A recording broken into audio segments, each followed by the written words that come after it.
Hi friends, welcome back to my channel. கதையோடு பயணிக்கலாம். இன்னைக்கு என்ன ஸ்டோரின்னு பார்ப்போமா? அப்பாவின் கைப்பிடி. அந்த கைப்பிடியின் வியர்வை நாற்றத்தை ராமு இன்னும் மறக்கவில்லை. விரைப்பாக இருந்த அந்த விரல்கள், உழைப்பின் கரங்கள் படிந்த அந்த உள்ளங்கைகள், அவன் சிறு கையை பற்றியதும் வலுவாகவும் மெதுவாகவும் இருக்கும் அந்த கைப்பிடி. அது ராமு அப்பாவின் கைப்பிடி. ராமு வாழ்வில் பல்வேறு மோசங்களில் அந்த கைப்பிடித்தான் அவனின் நிரந்தரமான தைரியம். அவன் 5 வயதில் பள்ளிக்கு முதல் நாளில் பயத்துடன் நடுங்கிக் கொண்டிருந்தான். புதிய சூழல், புதிய முகங்கள். அவன் கண்களில் நீர் முட்டி கொண்டு இருந்தது. அப்பொழுது அப்பா அவருடைய பெரிய கரடு முரடான கையால் அவன் சிறிய கையை பற்றினார். பயப்படாதே, நான் இருக்கிறேன் என்று சொல்லவில்லை. ஆனால் அந்த கைப்பிடிய அந்த உறுதிமொழியை கொடுத்தது. பள்ளி வாசல் வரை நடந்தார்கள்.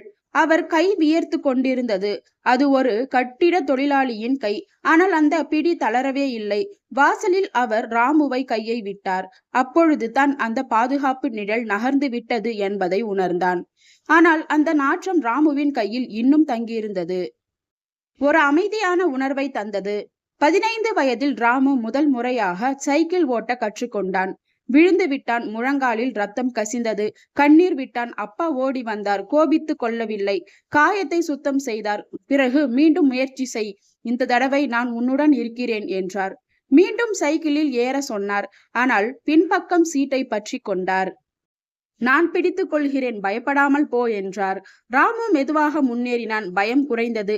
சமநிலையை கண்டுபிடித்து விட்டான். திரும்பி பார்த்தான். அவர் ராமுவை விட்டுவிட்டு தூரத்தில் நின்று கொண்டு பெருமையுடன் சிரித்துக் கொண்டிருந்தார். ராமு சமநிலையை கற்றுக்கொண்டு தனியாக சென்றதை உணர்ந்த பிறகுதான் அவர் ராமு கையை விட்டிருப்பார் என்பதை புரிந்து கொண்டான்.